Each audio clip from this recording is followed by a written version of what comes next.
नमस्कार।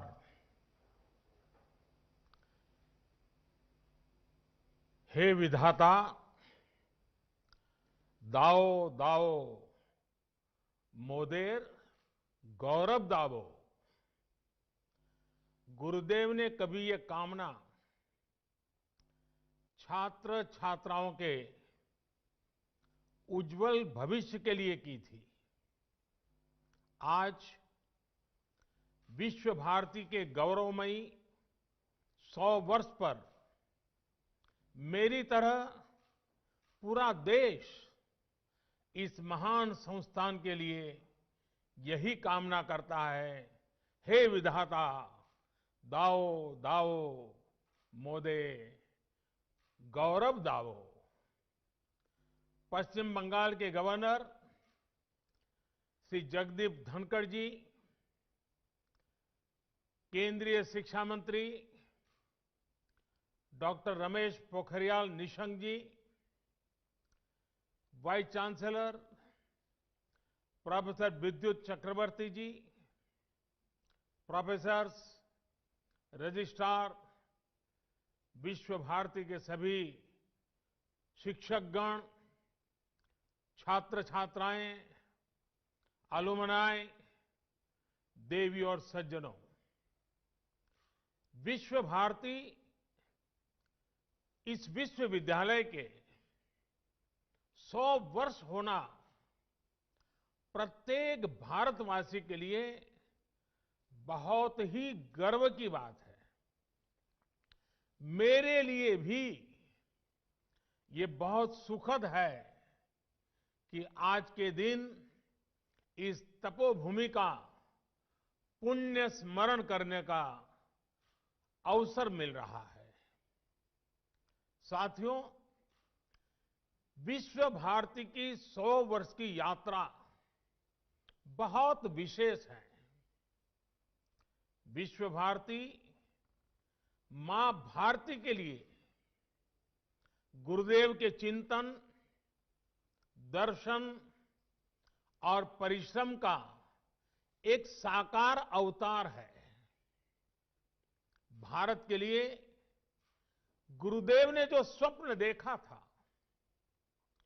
उस स्वप्न को मूर्त रूप देने के लिए देश को निरंतर ऊर्जा देने वाला ये एक तरह से आराध्य स्थल है। अनेकों विश्व प्रतिष्ठित गीतकार, संगीतकार, कलाकार, साहित्यकार, अर्थशास्त्री, समाजशास्त्री, वैज्ञानिक, अनेकविध प्रतिभाएं देने वाली विश्व भारती नूतन भारत के निर्माण के लिए नित नए प्रयास करती रही है। इस संस्था को इस ऊंचाई पर पहुंचने वाले प्रत्येक व्यक्ति को मैं आदरपूर्वक नमन करता हूं, उनका अभिनंदन करता हूं। मुझे खुशी है कि विश्व भारती, श्रीनिकेतन और शांति निकेतन निरंतर उन लक्ष्यों की प्राप्ति का प्रयास कर रहे हैं जो गुरुदेव ने तय किए थे। विश्व भारती इसके द्वारा अनेकों गांवों में विकास के काम, एक प्रकार से ग्रामोदय का काम तो हमेशा से प्रशंसनीय रहे हैं। आपने 2015 में जिस योग डिपार्टमेंट को शुरू किया था, उसकी भी लोकप्रियता तेजी से बढ़ रही है। प्रकृति के साथ मिलकर अध्ययन और जीवन दोनों का साक्षात उदाहरण आपका विश्वविद्यालय परिसर है। आपको भी ये देखकर खुशी होती होगी कि हमारा देश विश्व भारती से निकले संदेश को पूरे विश्व तक पहुंचा रहा है। भारत आज इंटरनेशनल सोलर अलायंस के माध्यम से पर्यावरण संरक्षण के विषय में विश्व के अंदर एक बहुत बड़ी अहम भूमिका निभा रहा है। भारत आज पूरे विश्व में इकलौता बड़ा देश है जो पेरिस एकॉर्ड के पर्यावरण के लक्ष्यों को प्राप्त करने के लिए सही मार्ग पर तेज गति से आगे बढ़ रहा है। साथियों, आज जब हम विश्व भारती विश्वविद्यालय के 100 वर्ष मना रहे हैं तो उन परिस्थितियों को भी याद करना आवश्यक है जो इसकी स्थापना का आधार बनी थी। ये परिस्थितियां सिर्फ अंग्रेजों की गुलामी से ही उपजी हो ऐसा नहीं था। इसके पीछे सैकड़ों वर्षों का अनुभव था, सैकड़ों वर्षों तक चले आंदोलनों की पृष्ठभूमि थी। आज आप विद्वज्जनों के बीच मैं इसकी एक विशेष चर्चा इसलिए कर रहा हूं कि इन बातों पर बहुत कम बात हुई है, बहुत कम ध्यान दिया गया है। इसकी चर्चा इसलिए भी आवश्यक है क्योंकि ये सीधे सीधे भारत के स्वतंत्रता आंदोलन और विश्व भारती के लक्ष्यों से जुड़ी है। साथियों, जब हम स्वतंत्रता संग्राम की बात करते हैं तो हमारे मन में सीधे 19वीं और 20वीं सदी का विचार आता है। लेकिन यह भी एक तथ्य है कि इन आंदोलनों की नींव बहुत पहले रखी गई थी। भारत की आजादी के आंदोलन को सदियों पहले से चले आ रहे अनेक आंदोलनों से ऊर्जा मिली थी। भारत की आध्यात्मिक और सांस्कृतिक एकता को भक्ति आंदोलन ने मजबूत करने का काम किया था।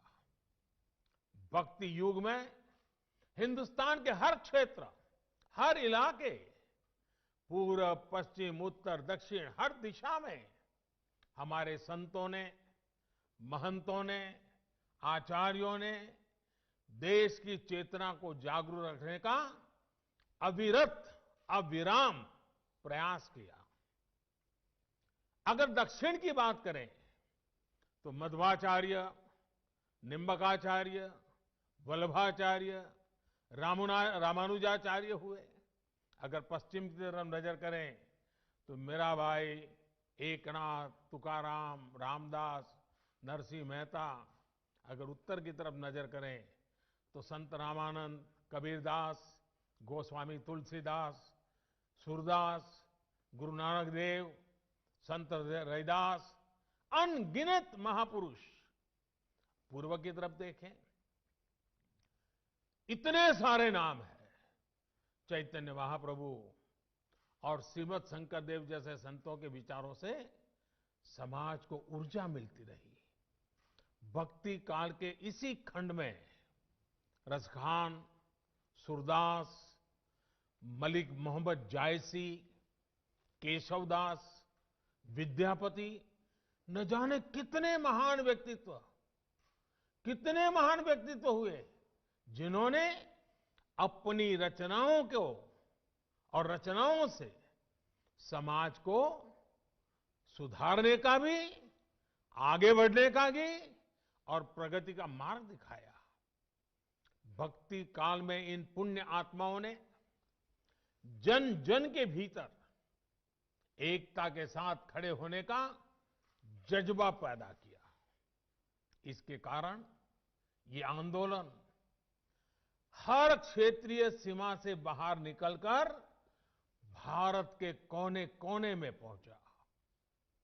हर पंथ, हर वर्ग, हर जाति के लोग भक्ति के अधिष्ठान पर स्वाभिमान और सांस्कृतिक धरोहर के लिए खड़े हो गए।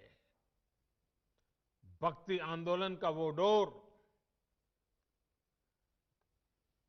और भक्ति आंदोलन वो डोर थी जिसने सदियों से संघर्षरत भारत को सामूहिक चेतना और आत्मविश्वास से भर दिया।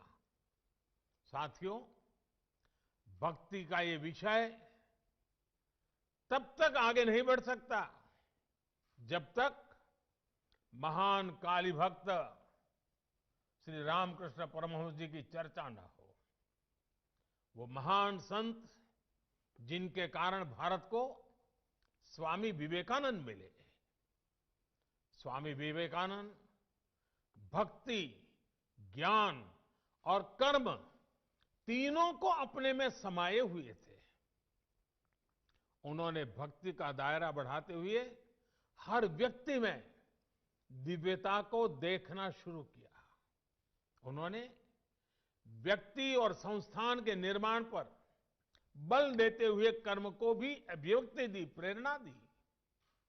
साथियों, भक्ति आंदोलन के सैकड़ों वर्षों के कालखंड के साथ साथ देश में कर्म आंदोलन भी चला। सदियों से भारत के लोग गुलामी और साम्राज्यवाद से लड़ रहे थे। चाहे वो छत्रपति शिवाजी महाराज हो, महाराणा प्रताप हो, झांसी की रानी लक्ष्मीबाई हो, कित्तूर की रानी चेन्नम्मा हो या फिर भगवान बिरसा मुंडा का सशस्त्र संग्राम हो। अन्याय और शोषण के विरुद्ध सामान्य नागरिकों के तप, त्याग और तर्पण की कर्म कठोर साधना अपने चरम पर थी। ये भविष्य में हमारे स्वतंत्रता संग्राम की बहुत बड़ी प्रेरणा बनी। साथियों, जब भक्ति और कर्म की धाराएं पूर्वहार थी तो उसके साथ साथ ज्ञान की सरिता का ये नूतन त्रिवेणी संगम आजादी के आंदोलन की चेतना बन गया था। आजादी की ललक में भाव भक्ति की प्रेरणा भरपूर थी। समय की मांग थी कि ज्ञान के अधिष्ठान पर आजादी की जंग जीतने के लिए वैचारिक आंदोलन भी खड़ा किया जाए और साथ ही उज्जवल भावी भारत के निर्माण के लिए नई पीढ़ी को तैयार भी किया जाए। और हम में बहुत बड़ी और इसमें बहुत बड़ी भूमिका निभाई उस समय स्थापित हुई कई प्रतिष्ठित शिक्षण संस्थानों ने, विश्वविद्यालयों ने।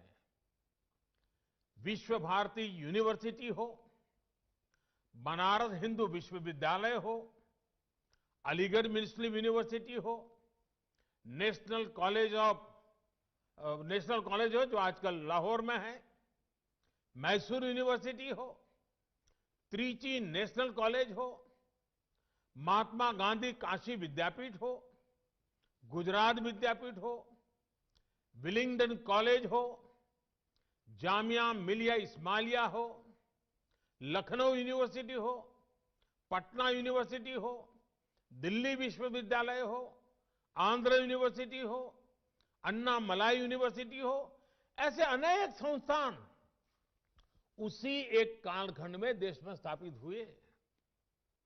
इन यूनिवर्सिटीज में भारत की एक बिल्कुल नई विद्वत्ता का विकास हुआ। इन शिक्षण संस्थाओं ने भारत की आजादी के लिए चल रहे वैचारिक आंदोलन को नई ऊर्जा दी, नई दिशा दी, नई ऊंचाई दी। भक्ति आंदोलन से हम एकजुट हुए, ज्ञान आंदोलन ने बौद्धिक मजबूती दी और कर्म आंदोलन ने हमें अपने हक के लिए लड़ाई का हौसला और साहस दिया। सैकड़ों वर्षों के कालखंड में चले ये आंदोलन त्याग, तपस्या और तर्पण की अनूठी मिसाल बन गए थे। इन आंदोलनों से प्रभावित होकर हजारों लोग आजादी की लड़ाई के बलिदान देने के लिए, उस आजादी में बलिदान देने के लिए एक के बाद एक आगे आते रहे।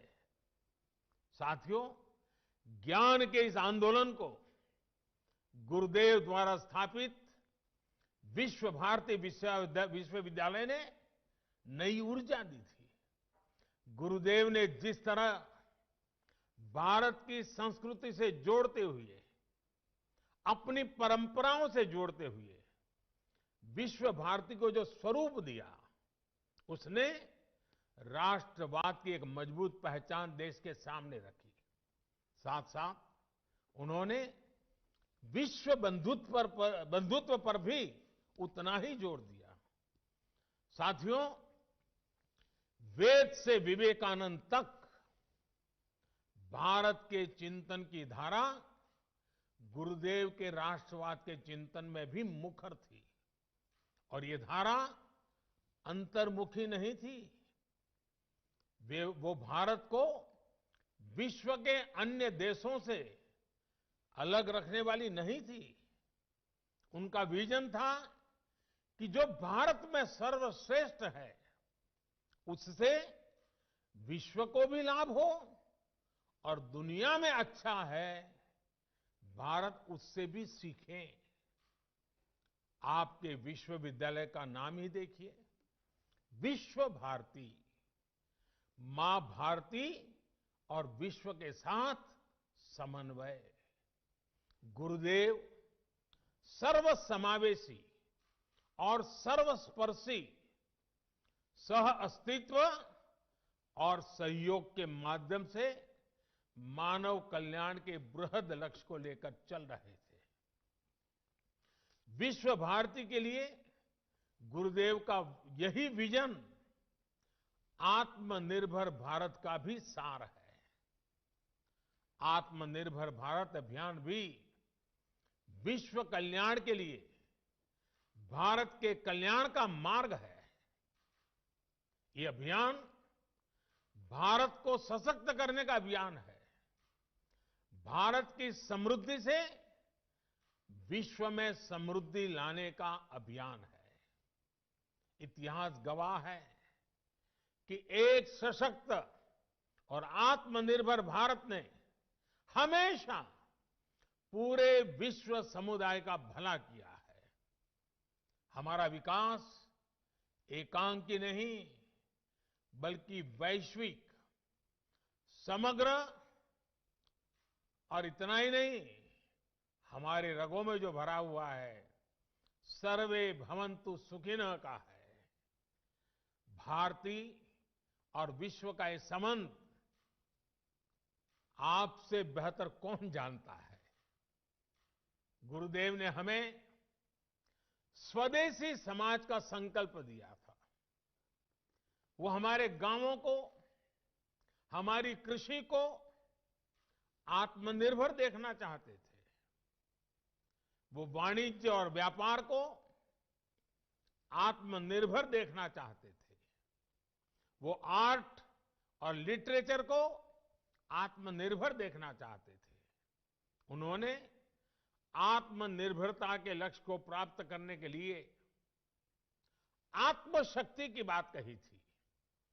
आत्मशक्ति की ऊर्जा से राष्ट्र निर्माण को लेकर उन्होंने जो बात कही थी, वो आज भी उतनी ही अहम है। उन्होंने कहा था, राष्ट्र का निर्माण एक तरह से अपनी आत्मा की प्राप्ति का ही विस्तार है। जब आप अपने विचारों से, अपने कार्यों से, अपने कर्तव्यों के निर्वहन से देश का निर्माण करते हैं, तो आपको देश की आत्मा से ही अपनी आत्मा नजर आने लगती है। साथियों, भारत की आत्मा, भारत की आत्मनिर्भरता और भारत का आत्मसम्मान एक दूसरे से जुड़े हुए हैं। भारत के आत्मसम्मान की रक्षा के लिए तो बंगाल की पीढ़ियों ने खुद को खपा दिया था। याद कीजिए, खुदीराम बोस को सिर्फ 18 साल की उम्र में फांसी चढ़ गई। प्रफुल्ल चाकी 19 वर्ष की आयु में शहीद हो गए। बीना दास, जिन्होंने बंगाल की अग्नि कन्या के रूप में जाना जाता है, सिर्फ 21 साल की उम्र में जेल भेज दी गई थी। प्रीतिलता वेडुडार ने सिर्फ 21 वर्ष की आयु में अपना जीवन न्योछावर कर दिया था। ऐसे अनगिनत लोग हैं, शायद जिनके नाम इतिहास में भी दर्ज नहीं हो पाए। इन सभी ने देश के आत्मसम्मान के लिए हंसते हंसते मृत्यु को गले लगा दिया।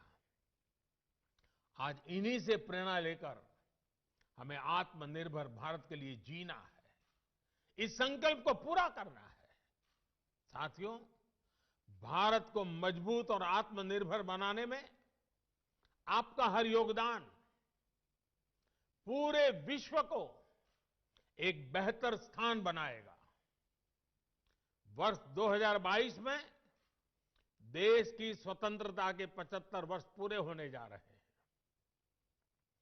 विश्व भारती की स्थापना के 27 वर्ष बाद भारत आजाद हो गया था। अब से 27 वर्ष बाद भारत अपनी आजादी के 100 वर्ष का पर्व मनाएगा। हमें नए लक्ष्य गढ़ने होंगे, नई ऊर्जा जुटानी होगी, नए तरीके से अपनी यात्रा शुरू करनी होगी।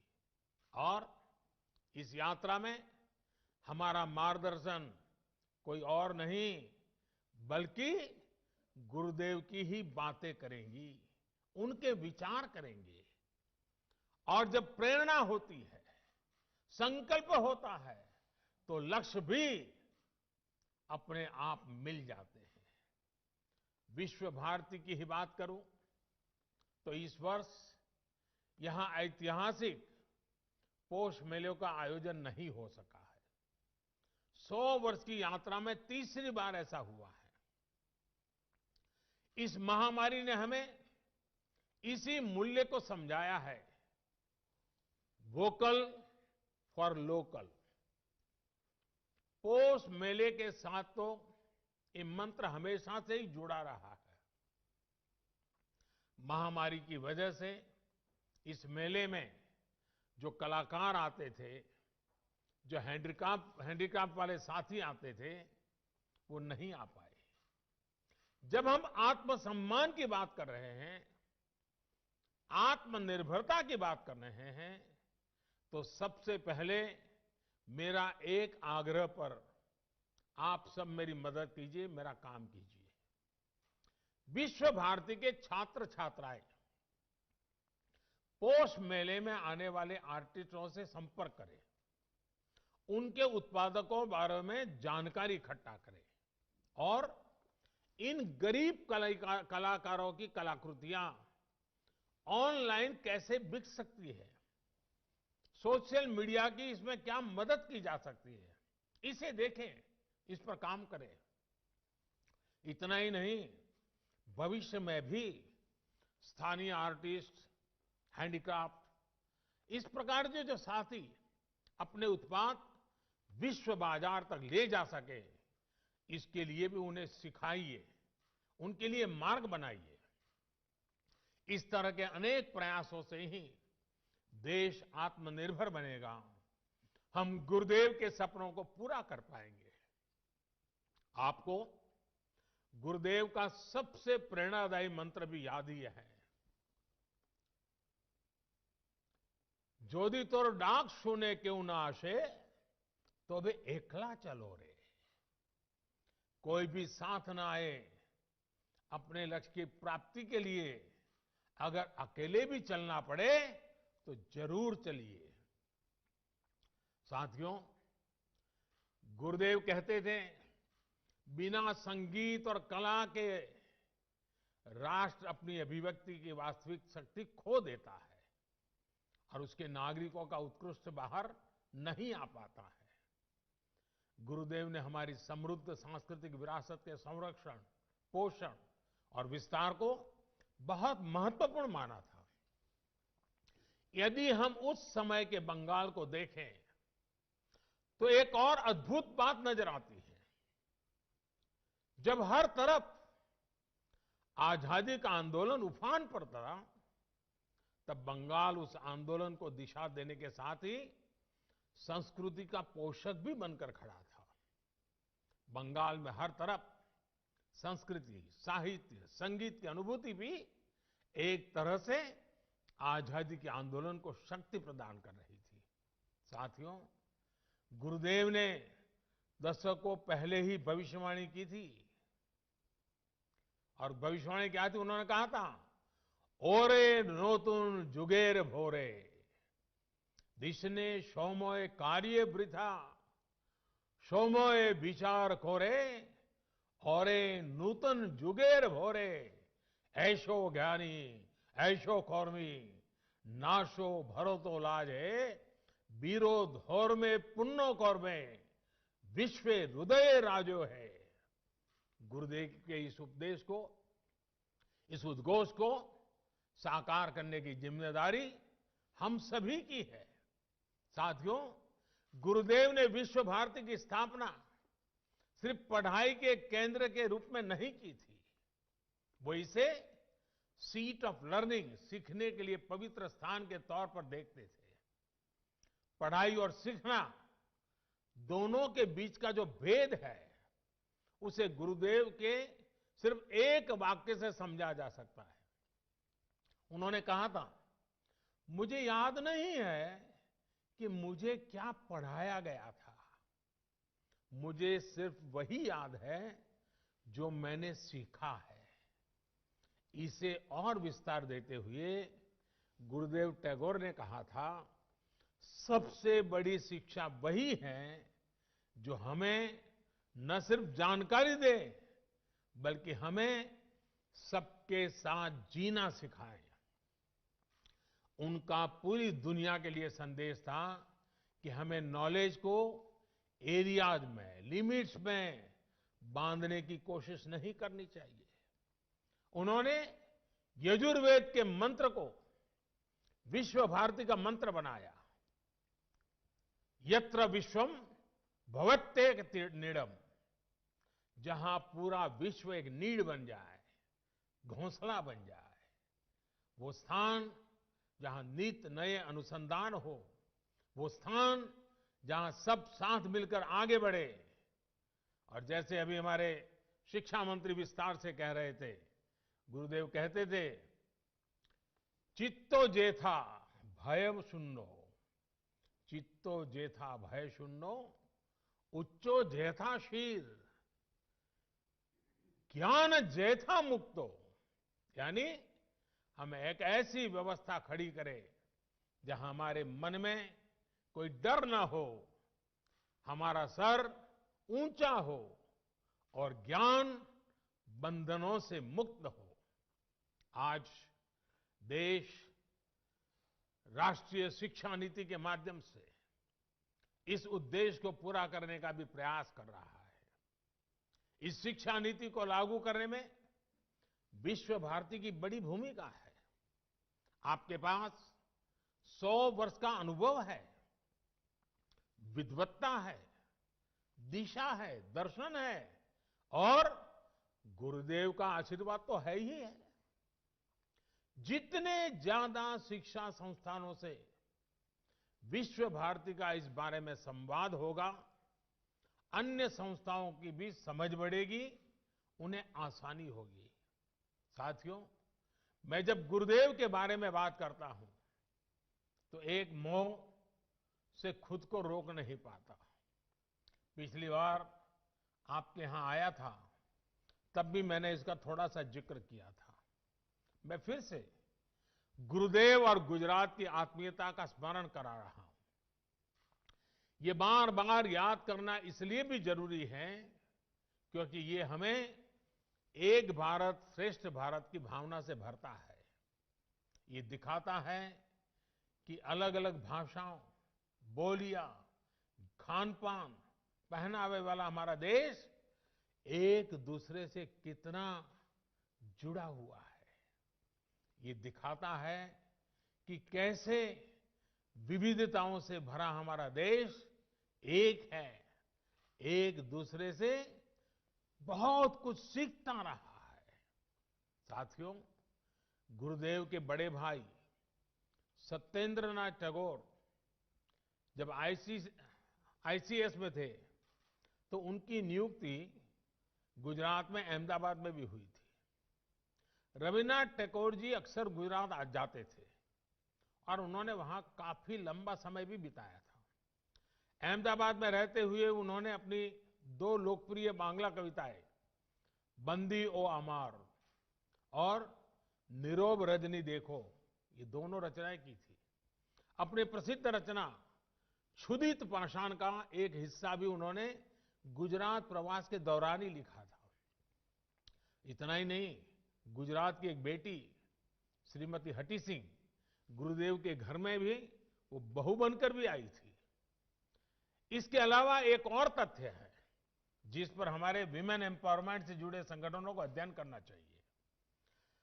सत्येंद्रनाथ टैगोर जी की पत्नी ज्ञानंदिनी देवी जी जब अहमदाबाद में रहती थी तो उन्होंने देखा कि स्थानीय महिलाएं अपने साड़ी के पल्लू को दाहिने कंधे पर रखती है।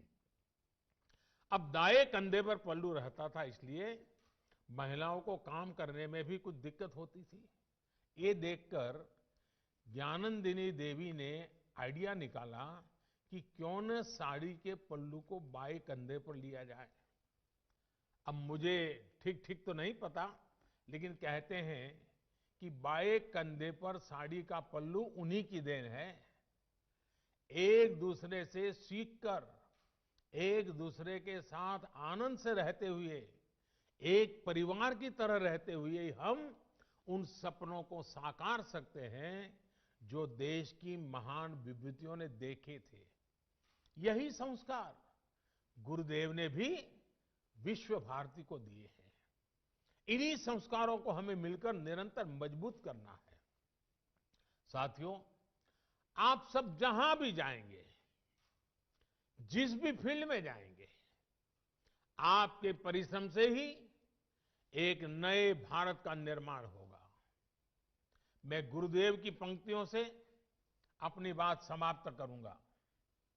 गुरुदेव ने कहा था, ओरे गृहो बाशी खोल द्वार खोल, लागलो जे दोल स्थोले जोले मोबो तोले, लागलो जे दोल दार खोल दार खोल। देश में नई संभावनाओं के द्वार आपका इंतजार कर रहे हैं। आप सब सफल होइए, आगे बढ़िए और देश के सपनों को पूरा करिए। इन्हीं शुभकामनाओं के साथ आप सभी का एक बार बहुत बहुत धन्यवाद। और ये शताब्दी वर्ष हमारी आगे की यात्रा के लिए एक मजबूत मील का पत्थर बने, हमें नई ऊंचाइयों पर ले जाएं और विश्व भारती जिन सपनों को लेकर के जन्मी थी, उन्हीं सपनों को साकार करते हुए विश्व कल्याण के मार्ग को प्रशस्त करने के लिए, भारत के कल्याण के मार्ग को मजबूत करते हुए आगे बढ़े। यही मेरी आप सबसे शुभकामनाएं। बहुत बहुत धन्यवाद।